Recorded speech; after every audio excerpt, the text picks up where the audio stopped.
Hello दोस्तों, स्वागत है हमारे यूट्यूब चैनल में। तो चलिए वीडियो को शुरू करते हैं। आज हम फिर से आपके लिए लेकर आए हैं प्रीवियस ईयर क्वेश्चन, जो कि रहेगा नंबर ऑफ सिस्टम चैप्टर से। तो चलिए वीडियो को शुरू करते हैं। सबसे पहले पढ़ते हैं पहला क्वेश्चन और सोल्व करते हैं। आप भी मेरे साथ सोल्व करते जाइए। दो संख्याओं का योग, यानी दो संख्या x और y दी हुई अगर है, उसका योग कितना दिया हुआ है 32। उनमें से एक संख्या यानी x जो है y से 18 अधिक है, तो x माइनस वाई क्या हो जाएगा? x माइनस वाई जो हमारा आ जाएगा 18 आ जाएगा। यहाँ पे एक मान लेते हैं और यहाँ पे दो मान लेते हैं। इसको अगर x से जोड़ दिए जाए 32 हो जाएगा। तो x बराबर क्या आ जाएगा? x बराबर जो हमारा हो जाएगा, एक कट जाएगा 50/2, यानी x का वैल्यू जो हो जाएगा 25 आ जाएगा। अगर x का वैल्यू 25 है तो y का वैल्यू क्या हो जाएगा? x प्लस वाई हमारा 32 दिया हुआ है, तो y का वैल्यू जो हमारा आ जाएगा 7 हो जाएगा। तो हमसे क्या पूछा गया? दोनों में से सबसे बड़ी संख्या कौन सी है? 25। तो ऑप्शन नंबर ए जो हमारा सही आंसर हो जाएगा। अगला क्वेश्चन, 3 कुर्सियों और 2 मेजों का मूल। 3 कुर्सी 3 चेयर प्लस 2 टेबल का मूल कितना है? 1850 है। 5 चेयर प्लस 3 टेबल का मूल कितना है? 2850 रुपया है। तो हमसे पूछा गया है 2 कुर्सियों 2 चेयर प्लस 2 टेबल का मूल्य। तो पहले एक कुर्सी एक टेबल का मूल्य निकाल लेते हैं हम। तो क्या करेंगे? इसको हम 3 से गुना करेंगे, इसको 2 से गुना करेंगे इक्वेशन को बराबर करने के लिए। तो यहाँ पे कहेगा 9c, आप स्पीड में कर सकते हैं, 60 प्लस यहाँ पर आ जाएगा 5550। यहाँ पे क्या हो जाएगा? 10c प्लस 60, यहाँ पे आ जाएगा 5700। अब यहाँ पे माइनस करेंगे, इसको कटेगा। यहाँ पे माइनस c बराबर क्या हो जाएगा? 150 माइनस 150, यानी जो एक चेयर का मूल्य आएगा 150 रुपया आएगा। अगर एक चेयर का मूल्य 150 रुपया है तो एक टेबल का मूल्य निकालते हैं। तो यहाँ पे क्या करेंगे? इसको रख देंगे यहाँ पे 3c प्लस 2t बराबर 1850। तो t का वैल्यू निकालेंगे यहाँ पे। 2t बराबर यहाँ पे क्या आ जाएगा? 15 450, यानी 1850 में 450 घटा देंगे तो क्या हो जाएगा? 18 में 4 के 4 1400 आ जाएगा। यानी टी का वैल्यू आ जाएगा हमारा 700 रुपया। एक टेबल का वैल्यू क्या आ जाएगा? 700 रुपया। हमसे क्या पूछेगा? टू चेयर का वैल्यू 300 रुपया, और प्लस क्या हो जाएगा? 2 टेबल का वैल्यू 1400 रुपया, यानी हमारा टोटल जो आ जाएगा 1700 रुपया हो जाएगा। काफ़ी सिंपल कैलकुलेशन। आप चाहें तो इसे 10 सेकंड में बना सकते हैं, अगर आपका कैलकुलेशन फास्ट है तो, या 10 से 30 सेकंड के अंदर आप इसे बना सकते हैं। अगला क्वेश्चन, किसी संख्या को इस प्रकार 2 भागों में विभाजित किया जाता है कि एक भाग दूसरे भाग से 14 अधिक है। दोनों भाग का अनुपात 7:5 है। तो क्या कहा गया? इस प्रकार बांटा गया है एक भाग, यानी x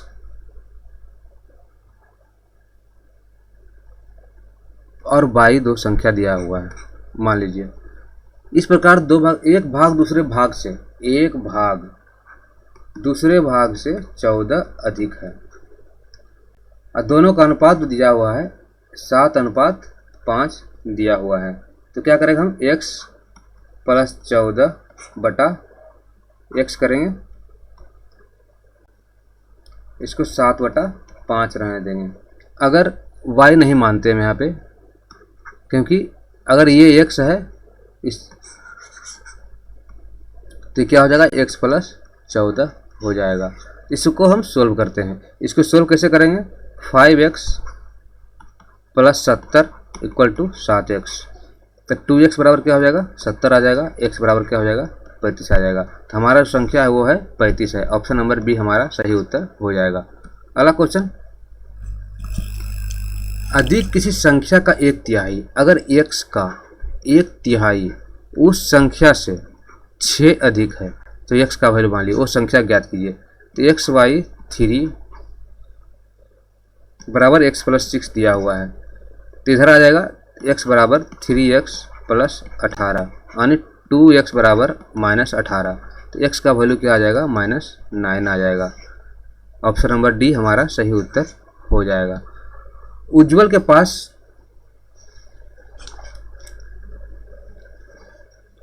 उज्ज्वल के पास 50 रुपये, उज्ज्वल के पास क्या है? 50 रुपये 100 रुपये और 200 रुपये के नोट हैं। टोटल कितना है? टोटल जो करेंसी है 5250 रुपये की एक करेंसी नोट है। प्रत्येक मूल वर्ग के नोटों की संख्या समान है। जो संख्या जो हमारी है सब नोटों की समान है। तो उज्ज्वल के पास कुल कितने नोट हैं? अगर सब संख्या समान है तो सबको हम x मान लेते हैं। तो यहाँ पे क्या हो जाएगा? 3x हो जाएगा। 3x का जो वैल्यू है हमारा नोट की संख्या क्या हो जाएगा? 3x नोट की संख्या हो जाएगी। अब क्या कहा गया? अगर 50x plus 100x plus 200x को मिला दे तो हमारा क्या हो जाएगा?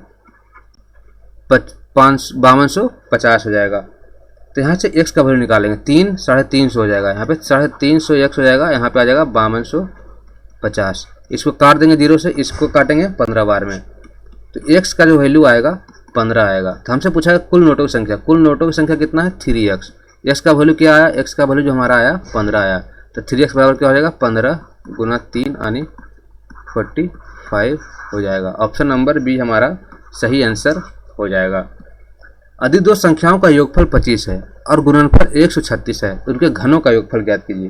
ये काफ़ी अच्छा सवाल है। यदि दो संख्याओं x प्लस y का योगफल 25 है, उनका गुणनफल जो है 136 है, तो उसके घनों का योगफल यानी x³ प्लस y³ हमसे पूछा गया है। इसको किस प्रकार हम बनाएंगे? इसको हम बनाएंगे, पहले क्या करेंगे? इसको स्क्वायर कर लेंगे। तो इससे क्या निकल जाएगा? हमारा x² प्लस y² निकल जाएगा। तो x² plus y² plus 2ab बराबर क्या होता है? x प्लस y का होल स्क्वायर होगा। इसमें क्या हो जाएगा? x² plus y² plus 2ab क्या हो जाएगा? 136 गुना 2। 136 गुना 2 क्या होता है? 136 गुना 2 272 हो जाएगा। x प्लस y यानी 625 हो जाएगा। यहाँ से क्या निकालेगा हमारा? x² प्लस y² बराबर क्या हो जाएगा? 353 आ जाएगा। घटाएंगे इधर जाके इसको, तो 5 में 2 गया 3, 12 में 7 गया 5 और 4 में 2, 5 में 2 गया ये x² प्लस y² आ जाएगा। एक फार्मूला यहाँ पे आता है x plus y into x² plus y² minus xy, इससे निकालना है। तो हमें पास x प्लस y दिया हुआ है। x प्लस y कितना दिया हुआ है? 25। x² प्लस y² कितना आया? 353। और xy कितना दिया हुआ है? 136। तो क्या हो जाएगा? 25 गुना, इसको घटाएंगे तो कितना आएगा? इसको घटाएंगे तो हमारे पास 217 आएगा। अब इसको गुना करते हैं, 25 गुना 217 करते हैं। 25 गुना 17 कैसे करेंगे? 25 7 75 से 175 का 5 बाकी 17, 25 17 25 और 17 42 के 2 बाकी 4, 25 50 और 4 25 50 4 54, यानी हमारा क्या आ जाएगा? 5425 हमारा सही उत्तर हो जाएगा। Option number A. आपको एक फार्मूला याद रखने की जरूरत है। x³ प्लस y³ का formula x plus y x² plus y minus xy होता है। इस प्रकार हम इसे बनाएंगे। इसमें कोई ट्रिक काम नहीं करेगा, कोई ट्रिक यहाँ पे काम नहीं करेगा। आपको सोल्व करना होगा। सोल्व करने के लिए अगर आपको प्रैक्टिस करना होगा, बहुत ज़्यादा प्रैक्टिस करना होगा, ताकि आपका सोल्व करने की क्षमता जो ज़्यादा हो जाए और जल्दी हो जाए। अगला क्वेश्चन देखते हैं इस प्रकार का। दो क्रमागत धनात्मक प्राकृतिक संख्याओं का गुणनफल 72 है, यानी अगर x 1 है तो अगला x प्लस 1 है। दोनों का गुणनफल x गुना x प्लस 1 का जो गुणनफल हमारे पास है वो 72 है। तो बड़ी संख्या ज्ञात कीजिए। x² प्लस x माइनस 72 बराबर ये 0 हो जाएगा। अब क्या होगा?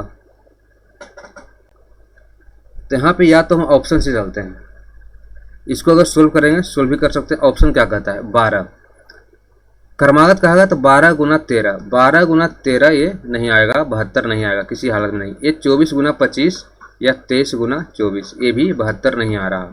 या तो अब 9 है, ये 9 गुना 10 90, या 8 गुना 9, या 8 गुना 9 72। अब 8 गुना 9 हमारा 72 आया है, 8 गुना 9 हमारा 72 आया है। लेकिन इसमें सबसे बड़ी संख्या कौन सी है? 9 है। हमसे वही पूछा गया बड़ी संख्या ज्ञात कीजिए।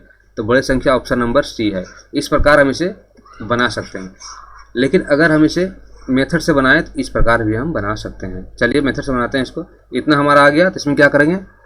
द्विघात समीकरण को सोल्व करेंगे। 9x minus 8x minus 72 equal to 0।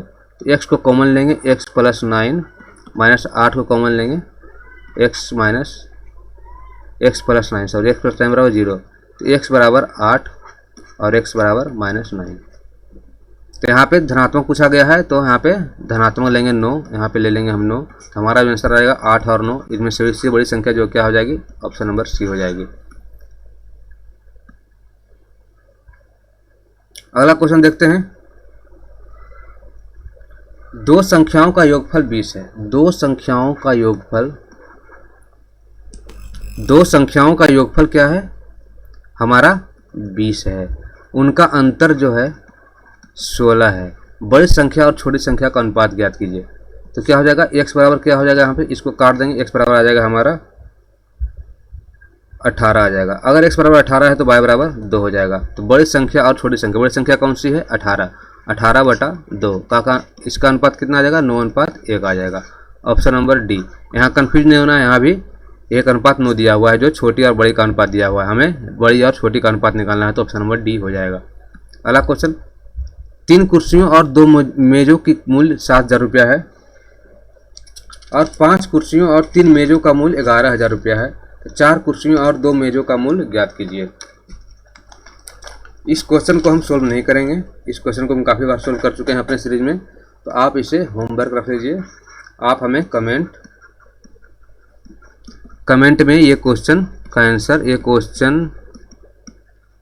Answer दीजिएगा। अगर आप हमारा वीडियो पूरा देखे हैं तो इस क्वेश्चन का नाम देते हैं IMP, इस क्वेश्चन का नाम देते हैं IMP1 का आपको कमेंट में आंसर देना है।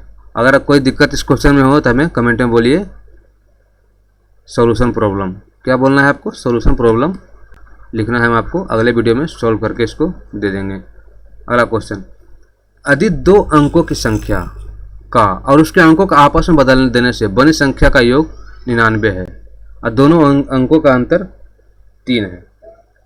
तो इसमें क्या है, दोनों अंकों का अंतर 3 है, जो अंक हमारा है वो अंतर 3 है। 2 अंकों की संख्या क्या होती है, 10x + y होती है और उसके अंकों का आपस बदलने पर बनी संख्या का योग, उसके अंकों का आपस बदलने क्या होगा, 10y + x हो जाएगा, योग कितना है, 99 है। तो यहाँ पे क्या हो जाएगा, 11x + 11y बराबर क्या हो जाएगा, 99 हो जाएगा। तो x + y यहाँ से क्या निकल जाएगा, हमारा 9 निकल जाएगा, क्या निकल जाएगा, 9 आ जाएगा।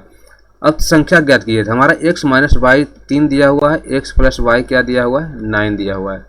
तो x बराबर क्या हो जाएगा, x बराबर यहाँ से आ जाएगा 6। अगर x बराबर 6 है तो y बराबर 3 है। तो हमसे क्या पूछा गया है, संख्या ज्ञात कीजिए। संख्या हमारा क्या हो जाएगा, 6 और 3, 63 हमारा संख्या हो जाएगा। ऑप्शन नंबर बी हमारा सही आंसर हो जाएगा।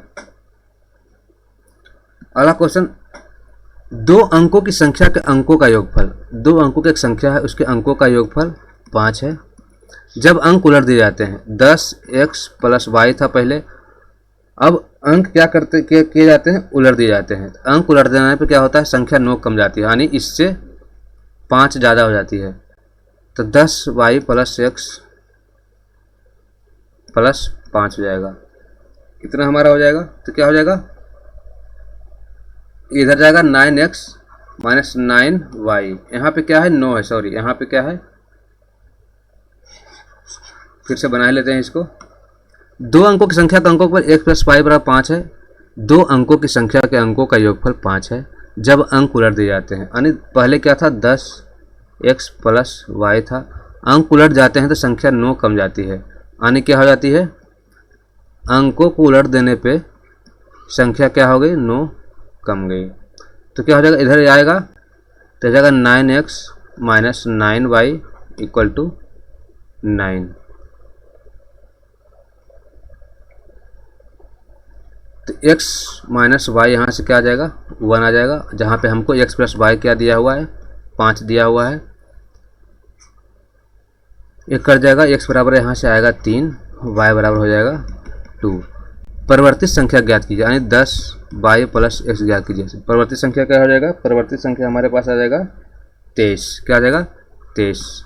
10 × 2 + 3 हमारे पास क्या आ जाएगा, 23 आ जाएगा। ऑप्शन नंबर बी हमारा सही उत्तर हो जाएगा। अगला क्वेश्चन देखते हैं। प्रज्ञा ने अपने जन्मदिन की पार्टी में 7:6 के अनुपात में पुरुषों और महिलाओं का आमंत्रित किया, यानी यहाँ पे मेल और फीमेल की बात हो रही है। तो यहाँ पे एक पार्टी हुई जहाँ पे 7 अनुपात और 6 अनुपात के में पुरुष आए। यदि पार्टी में आने वाले पुरुषों की संख्या 56 है, 7 नहीं होकर अगर एक्चुअल नंबर कितना है 56 है, एक अगर आते तो यहाँ पे 8 हो जाता। तो हमसे क्या पूछा गया, मेहमानों कुल संख्या, मेहमान कितना है 7 + 6 अनुपात में आए यानी 13 आए, तो 13 का वैल्यू क्या आ जाएगा 13 × 8 हो जाएगा यानी 104 हो जाएगा। ऑप्शन नंबर बी हमारा सही उत्तर हो जाएगा। अगला क्वेश्चन, 1 से 10 दोनों शामिल तक की प्राकृतिक संख्याओं के घनों का योग ज्ञात कीजिए। 1 से 10 तक की गिनती में यानी 1Q 2Q 3Q 4Q 5Q 6Q इस प्रकार 10Q तक घनों का योग ज्ञात कीजिए। यानी इसका 1 है, इसका 8 है, इसका 27 है, इसका 64 है, इसका 125 है, इसका 216 है। इस प्रकार कर कर हमें जोड़ना है 10 तक। लेकिन एक फार्मूला आता है घनों की संख्या का योग, सिग्मा n यानी घनों की संख्या का योग लास्ट संख्या प्लस लास्ट प्लस 1 बटा 2 का होल स्क्वायर अगर हम करेंगे तो हमारा इसका योग आ जाएगा। तो हमारा क्या दिया हुआ है 10 दिया हुआ है लास्ट अंक। अगर लास्ट अंक 10 दिया गया है 10 × 11 बटा 2 हो जाएगा, ये हो जाएगा स्क्वायर। 2 × 5 = 10 क्या हो जाएगा 55 का स्क्वायर। 55 का स्क्वायर कितना होता है करते हैं, 55 × 55 कैसे होगा 5 × 5 = 25 6 × 5 = 30 यानी 325 हमारा सही उत्तर आने वाला है। ऑप्शन नंबर बी हमारा सही उत्तर हो जाएगा। ये हमारा क्या था, अगर घनों की संख्या का योग निकालना है तो ये उत्तर आप लगाइए n × n, ये फॉर्मूला आप लगा सकते हैं n × n + 1/2, या फिर अगर आपको याद है तो इसको कर कर जोड़ सकते हैं। तो हमें लगता है ये आपको ये फॉर्मूला याद कर लेना चाहिए, n × n + 1/2 का होल स्क्वायर अगर किसी लगातार संख्याओं के घनों का योग दिया हुआ है तो चलिए अगला देखते हैं। 2 संख्याओं का योग 40 है, 2 संख्याओं का योग 40 है, उनका गुणनफल 60 है, तो उनके व्युत्क्रमों का योग यानी उल्टा करने पर यानी 1x + 1y का योग कितना होगा। तो क्या हो जाएगा, यहाँ पे xy आ जाएगा, यहाँ पे x + y फिर से आ जाएगा। तो हमें x + y कितना दिया गया है 40 दिया गया है, xy दिया गया है हमको 60, तो यहाँ पे क्या हो जाएगा 2 × 40 = 60 यानी 2/3 हमारा सही उत्तर आने वाला है। Option number C. काफ़ी सिंपल सा क्वेश्चन था। अगला क्वेश्चन, 5 से 14 तक की सभी प्राकृतिक संख्याओं का घनों का योग। 5 से 14 तक की ये क्वेश्चन हम नहीं बनाने वाले हैं, आपको बनाना होगा ये क्वेश्चन। मैं बता देता हूँ, थोड़ा सा हिंट देता हूँ इस क्वेश्चन के लिए। पहले क्या करेंगे 1 से 14 तक के घनों का योग निकालेंगे। तो क्या हो जाएगा n यानी 14 × 15 बटा 2 का स्क्वायर हो जाएगा। इसमें से क्या घटाना है हमको 1 से 4 तक के घटा देना, क्योंकि हमसे पूछा गया 5 से 14, तो 1 से 4 तक के घनों का योग हम घटा देंगे। तो 4 × 5 का बटा 2 का स्क्वायर कर देंगे तो हमारा आंसर आ जाएगा। चलिए आंसर निकाल ही लेते हैं। इस प्रकार हम करेंगे, इस प्रकार करने पर क्या होगा, ये हो जाएगा 2 × 7 = 14 यानी 105 का स्क्वायर माइनस 2 दूना 4 यानी 10 का स्क्वायर घटा देंगे तो हमारा आंसर सही आ जाएगा। 105 का स्क्वायर कितना होता है 105 × 105 5 × 25 11 दूना 110, 110 25 में 100 घटा दीजिए तो क्या हो जाएगा 109 25 आ जाएगा। क्या आ जाएगा 109 25 आ जाएगा। ऑप्शन नंबर बी हमारा सही उत्तर हो जाएगा। काफ़ी सिंपल सा क्वेश्चन है, बस हमें कैलकुलेशन आनी चाहिए थोड़ी सी सिंपल मेथड से। तो ये था हमारा आज का वीडियो, ये नंबर सिस्टम सीरीज